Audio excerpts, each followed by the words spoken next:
so that's probably why.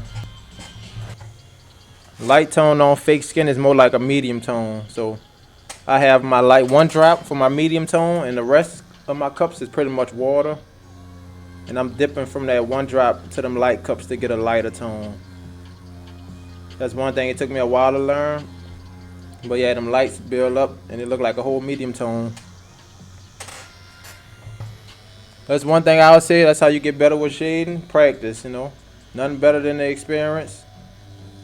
You start slowing your hand speed down, slowly trying to get some smooth shading pretty much. You gotta kind of force yourself slow down. See how these little small strokes I'm making? You gotta force yourself in this box to where you taking your time in one little area and slowly building up. You don't just start out with no medium or your dark tone. Even though this hood is pretty dark right here, but I'm still starting with a light tone. Opening the skin up, getting it prepared for that next layer. But that's if it was real skin. But that's how I do on real skin. You pretty much open the skin up, get it prepared for that next layer, so that next layer easily flow in the skin real smooth. With this fake skin, but I still approach it the same way. You want to kind of practice the same habits. Start with that light tone, and you're building up your layers. So I tell people this a lot, like gray wash is mixed with, is like diluted with water. But if you like mixing it with white, you're looking more for like opaque grays. That's more of a color you're getting versus a tone. I would say it's not a shade, it's a more of an opaque color when you add white. It's like, I think they call them white washes nowadays. And if you mix it all the way, it ain't a white wash, it's just an opaque. So I think it's definitely a difference between white wash and opaque, but they both contain white. White wash is just more of a shading. Yep, just gotta keep taking your time, brushing it on now. Layer at a time, layer at a time. It might take all day, but that's what make it worth it. The end result. Keep pressing it up. Cross hatch if you need to, whatever. Try to stay consistent. That's the best thing you could probably pretty much do when somebody moving a lot because they're in pain is try to basically keep your patience, kind of roll with the punches, but you also gotta just make sure you lifting your hand up and not tattooing like too heavy, because when they moving they tend to press up on the needle, and you don't want them to be like pressing up on the needle, because when they press up on the needle, that's even more pain. We just gotta try to keep light-handed over the skin, stay floating, and try not to pull too big of a line. When I see somebody jumping like that, I try not to like pull no big lines or do nothing, hold my hand down on the skin with the needle for too long. I get like little pieces done at a time, because I know chances they about to move or jump. So that's kind of how I pretty much do that. Just kind of be aware that anytime they could possibly jump, since they've been jumping all this time. Jorge, yeah, still improving, Jorge. That's why I'm on this fake skin right now, practicing. So yeah, I got a long ways to go, so I'm still practicing, you know. I always tell anybody, don't get complacent, don't get comfortable. The minute you feel like you where you want to be at, you get comfortable, and you stop learning, you stop growing. So definitely not where I want to be. So I'm always trying to improve it, make each tat better than the next. I'll definitely say Mass Pro been some good needle cartridges for me, so that's what I've been sticking with. Mass Pro been holding it down, but I'm thinking about going up to the Quadrant. They more expensive, but definitely I think it'll be worth it. But so far Mass Pro been holding it down. I ain't have no issues, no problems, no nothing about that. So I really don't have to change. They've been doing a good job. So one thing, the ink I use is dynamic. I always use dynamic ink, unless I'm like using a gray wash system, which is like the Empire gray wash, like it's already pre-made gray wash. But most of the time I'm using dynamic ink, like this dynamic ink. Mix my own tones, my lights, because you definitely need that on the fake skin, because your lights is really dark. That is a light tone, but it looks super dark. So I learned that, and I definitely adjusted. But to get more clients, One of the things I say to get more clients is talk to people. You got to talk to people, feet on the ground running. Anybody you come across, have your business card. Talk to them, let them know what you do. Because one thing for sure, if you don't talk to nobody and they don't know what you do, you won't have no clients for sure. So definitely got to talk to people. So wherever you at, they got a group of people. Even if they don't got tattoos on, you can always talk to them and let them know you do tattoos. They always know somebody that get tattoos. Even if they don't get them, most of the time they get them, but they gonna have some people that don't get tattoos. But they can easily refer it on to their cousin, family member, whatever it is like that. So that's the number one way. Is I say feet on the ground running, moving around like in the streets talking to people. But other than that, I'll say online. You definitely could go online as well. Marketing, making sure you posting. But if you don't really have that following, it's definitely to still try to get in front of people if you don't got a following. But most likely in the beginning, you probably don't got no money to do no promotions online. So the free and easiest way is definitely on the street talking to people, because that don't cost you nothing but your time. Posting online just costs you time as well. But if you ain't getting in front of nobody, you kind of just posting in thin air. And these days, they really like halted your viewing. It don't more get to all your followers these days. It's crazy. But feet on the ground running, go to colleges, campuses, things like that. Boom. When I was in college, Delgado, I was definitely passing out a box of cards a day, if not more than that. I mean, I was going all around. It got so bad to where like I'm coming back downstairs, people like, oh, I got one. Oh, I got it. Because I had to make sure I hit everybody before I went on to the next class. So anytime I had a little break in between class, definitely passing out cards. Spread the word, spread the word. I don't think passing out cards will really ever let you down, because people always have your card. Now mind you, if they don't got your card, they'll just follow you on Instagram, something like that, any social media platform that's on your card. That's why you want to put all the information on your card, so they could just take a picture and still have all your information from there. And I'll also add that since I said word of mouth, that's another way, top way to get clients. Always referrals, never let you down as well. You do a good tattoo on one person, they're going to always recommend a friend. Even if they're not really recommending the friend direct, the friend going to ask them where they got the tattoo from.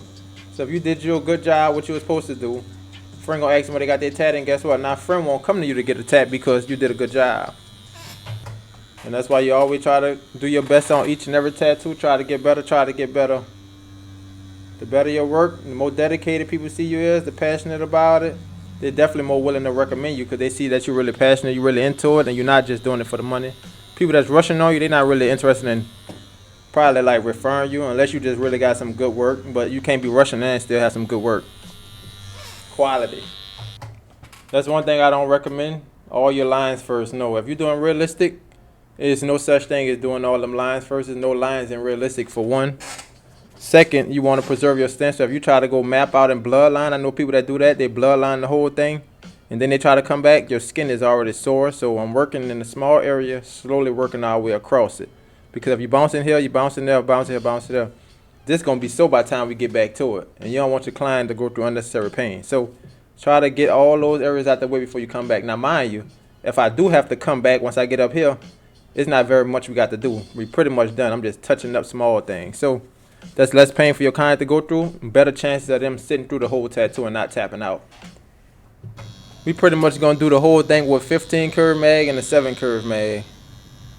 Yeah, none of it really no lines, unless I really have to detail something out. I go to my liner to get that detail, that textures. The mag I'm using is 7 curve mag, and the bigger mag I'm using is 15 curve mag. I definitely recommend Mass Pro needles, pretty good. Hex Tat needles, pretty good. Quadrant needles, pretty good. Cheyenne. But I've been sticking with Mass Pro needles lately, and they've been working for me. So if I decide to change, it's just going to be going up from there. One thing, you can't get a good brand and plan on going downgrading pretty much, because you'll tell the difference big time, so you don't want to do that. Always upgrade, upgrade. Alright, y'all, we're going in our solid black. I'm going to go ahead and structure out where the highlights going to be at.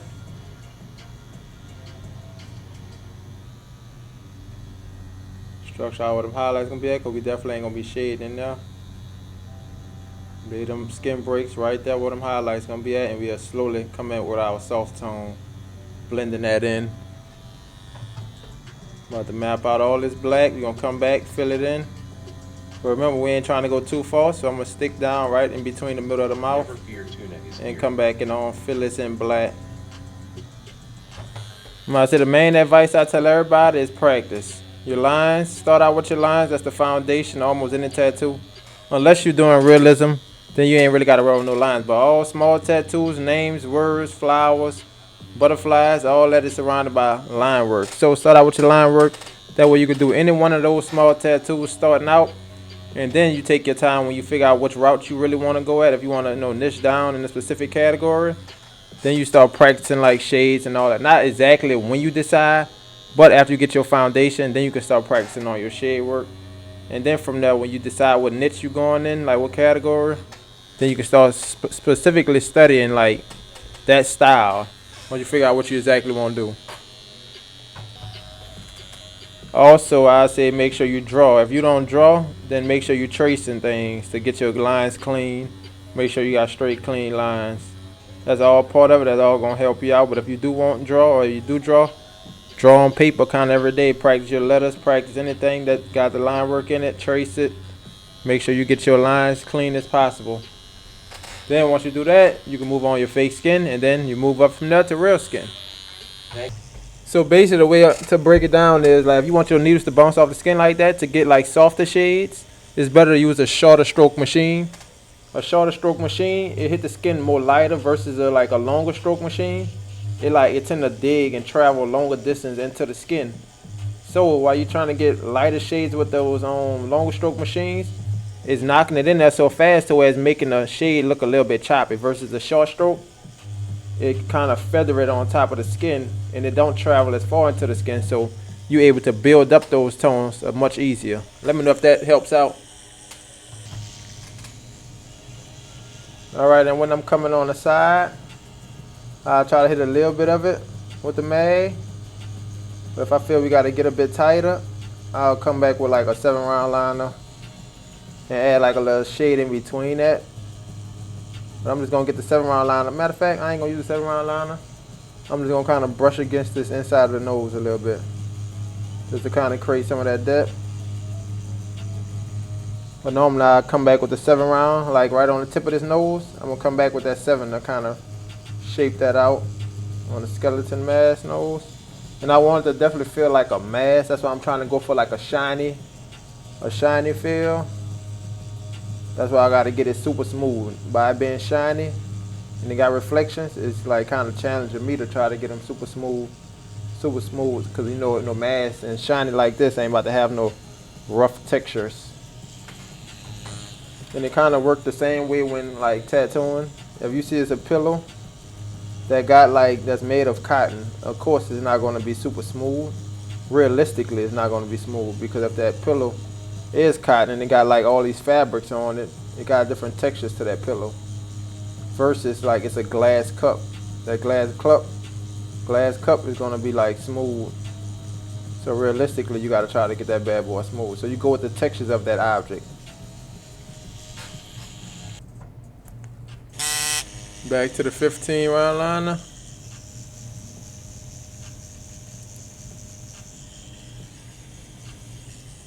Not 15-round liner, my bad. 15-round curve mag. With the black, I'm going to start in this corner, start blacking that out.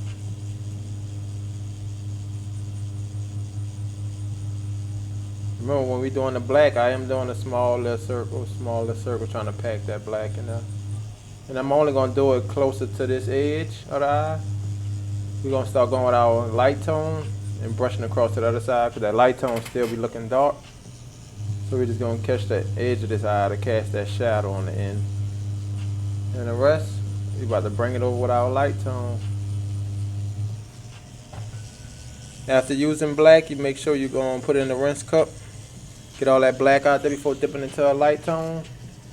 Because you don't want to dirty up your light tone, and then you can kind of start slowly coming over. And see, I'm doing bigger circles. Don't rub the face, you dab it off. Yep. Don't rub, dab. Watch me do my dab. And since I'm moving over to the light tone, I'm going to start kind of doing a little backstroke motion to kind of lightly blend it in.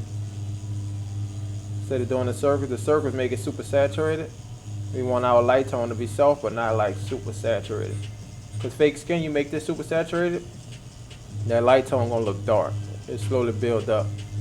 So it ain't like it's soaking in skin. It's like it's building up on top of the fake skin, pretty much.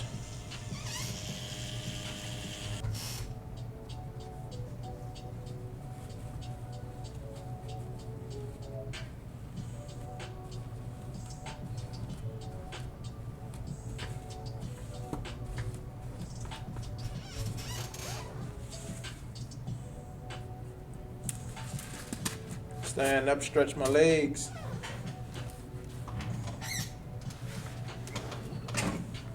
Oh,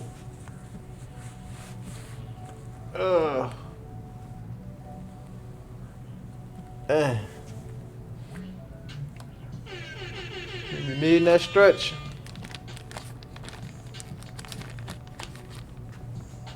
Ah. I'll be right back. All right, Sherry.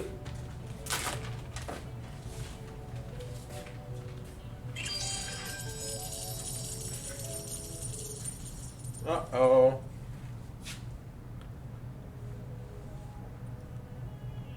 Appreciate it, appreciate it. Appreciate the gift there.